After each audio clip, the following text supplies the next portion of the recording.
दोस्तों, आज हम अलग अलग ढंग से सारथी जी को याद कर रहे हैं। अब मैं मंच पर आमंत्रित करती हूँ श्री विष्णु भारती जी को, जो अनुभूति एवं सारथी कला निकेतन ग्रुप में श्री रामचरितमानस के दोहों और चौपाइयों का सुंदर भावार्थ प्रस्तुत कर सभी सदस्यों के बीच अपनी पहचान बना चुके हैं। आपने सारथी जी के अनुदित उपन्यास प्रकाश की ओर को ऑडियो रूप दिया है तथा इनका ये पाठ यूट्यूब पर भी उपलब्ध है। इस समय आप सारथी जी के दार्शनिक निबंध अज्ञात को ऑडियो रूप देने का कार्य कर रहे हैं। निष्ठावान एवं संकल्पित विष्णु भारती जी आज प्रकाश की ओर पर अपने अनुभव हम सबके साथ साझा करेंगे।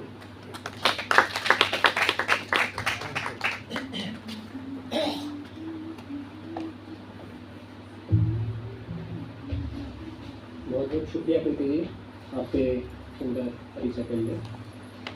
आज इस सभा में इकट्ठे हुए सभी महानुभाव दर्शकों और श्रोताओं को मेरी तरफ से अभिवादन, नमस्कार।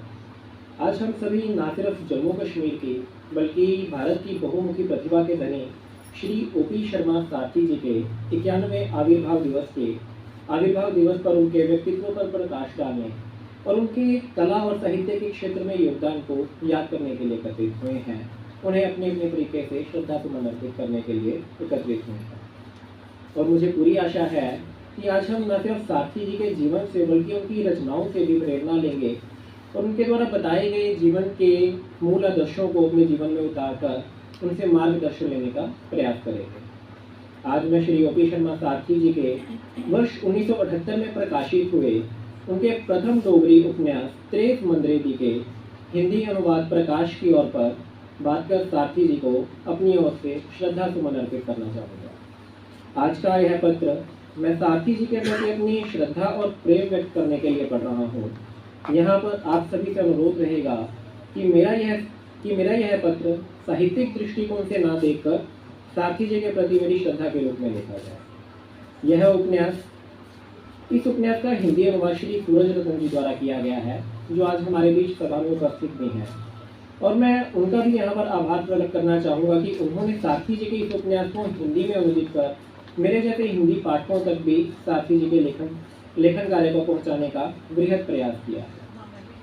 और भूमिका ना मानते हुए मैं आप सभी को मेरा इस उपन्यास से परिचय कैसे हुआ, इस पर एक छोटी सी बात साझा करते हुए इस उपन्यास की ओर आगे बढ़ूंगा। प्रकाश की ओर पुस्तक मुझे कपिल जी से भेंट में तब मिली जब वे वर्ष 2021 में दिल्ली से ट्रांसफर होकर जम्मू आए। कपिल जी और मैं भारत सरकार के एक ही विभाग में कार्य करते हैं। कपिल जी ने जब मुझे यह पुस्तक भेंट में दी तो मैं थोड़ा भावुक भी हो गया इस पुस्तक को लेकर, और भीतर ही भीतर बड़ा हर्ष भी महसूस किया कि आज के समय में भी पुस्तक को उपहार रूप में देने के लिए ना इस बात को करने के लिए कि पुस्तक को उपहार रूप में दिया जाए, बल्कि पुस्तक को उपहार रूप में देने का अमली जामा पहनाने वाली बात के लिए भी लोग मौजूद हैं। इस उपन्यास की सबसे मुख्य बात जिसने मुझे पहली बार ही पूरा पढ़ने के लिए प्रेरित किया था, वह भी इस उपन्यास की सरल और सुंदर कहानी। क्योंकि जब हम किसी भी उपन्यास की कहानी को अपने आप से जोड़ नहीं पाते, तब तक हम ना तो उपन्यास से पूरी तरीके से न्याय कर पाते हैं, ना ही उपन्यासकार से। जहाँ उपन्यास की कहानी एक और रोचक है, वहीं दूसरी ओर उपन्यास की कहानी को जानने की उत्सुकता भी बराबर बनी रहती है। और इस उपन्यास की कहानी उपन्यास की कहानी पाठक को बांधे रखती है। दूसरी उपन्यास की मुख्य बात उपन्यास के पात्रों की विकास यात्रा है। जैसे जैसे उपन्यास की कहानी आगे बढ़ती है, वैसे वैसे पात्रों की यात्रा भी क्रमिक विकास करती है और पाठक भी उपन्यास के प्रत्येक पात्र के साथ एक यात्रा में जुड़ जाता है। जैसे कि भानु और सौंदर्य जी का संबंध एक स्कूल के विद्यार्थी और अध्यापक की यात्रा से शुरू होता है और गुरु शिष्य के पवित्र और उच्चतम समर्पण तक की यात्रा करता है।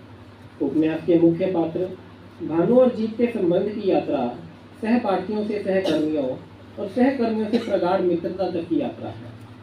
इस उपन्यास की एक और बात जो मुझे जीवन में आने वाली बहुत सी समस्याओं से जूझने के लिए मददगार साबित करती है और प्रेरणा स्रोत बन एक नई ऊर्जा से भर देती है, वह छोटे छोटे टोटकों के रूप में सौंदर्य जी के माध्यम से सारथी जी द्वारा अपनी आध्यात्मिक अनुभूतियों का वर्णन और उनके जीवन के मूल मंत्रों से परिचय, जो जीवन में निरंतर चलते जाने और आगे बढ़ते जाने के लिए साहस बांधने का कार्य करते हैं। जहाँ पर आजकल का दौर इंफॉर्मेशन का दौर है और फेसबुक, व्हाट्सएप आदि के युग में अनुभव कहीं पीछे चला गया है, और इंफॉर्मेशन ने अपने पांव फैला सोच के स्तर को कहीं नीचे गिरा दिया है। और चैट जीपीटी आदि ने तो सोचने समझने की शक्ति पर जैसे बांध ही लगा दिया है। वहीं पर मानव जीवन से अनुभव कोसों दूर चला गया है। और वहीं पर सोमदत्त जी का भानु को अनुभव की सीमा को निरंतर परिश्रम और उद्यम से आगे बढ़ाते के लिए यह कहना कि भानु ज्ञान की, विद्या की, जानकारी की व कला की सीमा नहीं होती, यह सभी असीम है। तो फिर सीमा का निर्धारण कैसे किया जाए? मेरे विचार में यह सीमा ऐसे निर्धारित की जा सकती है कि ज्ञान, विद्या, कला की सीमा जानने वाले के अनुभव की एक सीमा होती है। भानु हर समय हर क्षण यह स्मरण रखना चाहिए कि परिश्रम एवं उद्यम के साथ ही यह अनुभव बढ़ाया जा सकता है, यह सीमा आगे की जा सकती है।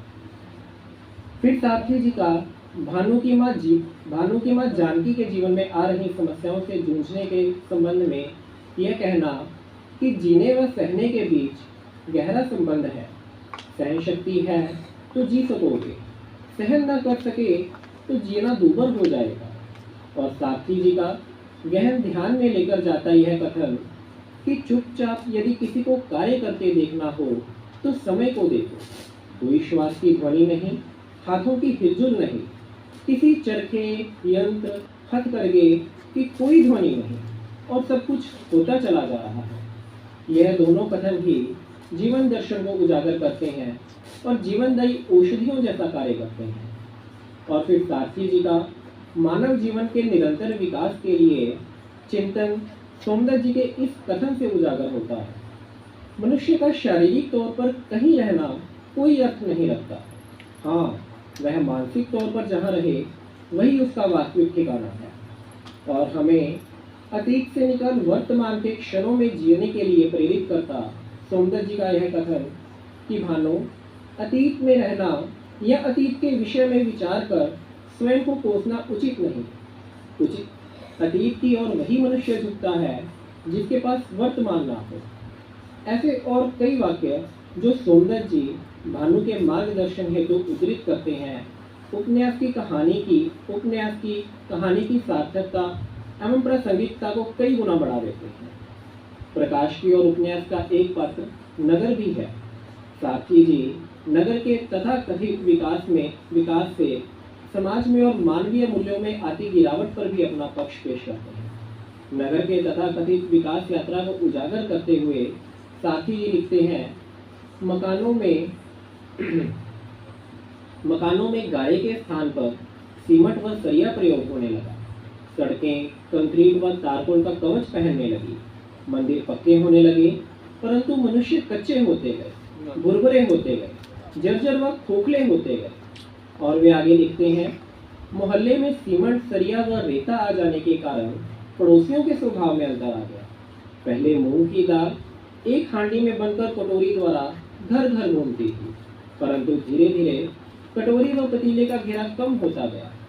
इस प्रकार हम विकास के नाम पर अपने ही मूल्यों का, संस्कारों का, आदर्शों का किस प्रकार हनन करते जा रहे हैं और विकास के नाम पर आगे निकल जाने की होड़ में कितना कुछ पीछे छोड़ते चले जा रहे हैं और अपनी भावी पीढ़ियों के लिए संस्कृति, सभ्यता का किस प्रकार पतन करते जा रहे हैं, इसका बेहद मार्मिक चित्रण उपन्यास में देखने व पढ़ने को मिलता है। सारथी जी का यह उपन्यास ऐसे ही न जाने और कितने पक्षों को उजागर करता है, जैसे कि गुरु शिष्य के पवित्र रिश्ते की उच्चतम उदाहरण पेश करता है। भानु का सोमदत्त जी के प्रति श्रद्धा और समर्पण का भाव मन को गदगद कर देता है। फिर सोमदत्त जी का बच्चों को पढ़ाने के लिए झिड़की देने व छड़ी के प्रयोग करने की जगह प्रेम, दुलार और स्नेह के माध्यम से बच्चों को पढ़ाने का माध्यम चुनना, बच्चों के ही गुणों का विस्तार देना, उनकी विकास यात्रा आरंभ करना इत्यादि उस उपन्यास को आज भी उतना ही प्रासंगिक बनाते हैं जितना उस समय जब यह लिखा गया था। सारथी जी का यह उपन्यास उनकी दूरदर्शी सोच को अपने समय से आगे का उपन्यास बनाता है और शिक्षा के क्षेत्र में सुधारों हेतु आदर्श अध्यापकों की उपयोगिता पर बल देता है। शास्त्र कहता है, तमसो मां ज्योतिर्गमय, अर्थात हमारी यात्रा अंधेरे से प्रकाश की ओर की यात्रा है। यह यात्रा नैतिक मूल्यों के स्थापन की, शिक्षा को स्वार्थ व विकृतियों के दलदल से निकालकर उच्चतम स्थान पर स्थापित करने की और अभावग्रस्त एवं दलित वर्ग को शिक्षा के प्रकाश से प्रकाशित करने की यात्रा है। धन्यवाद।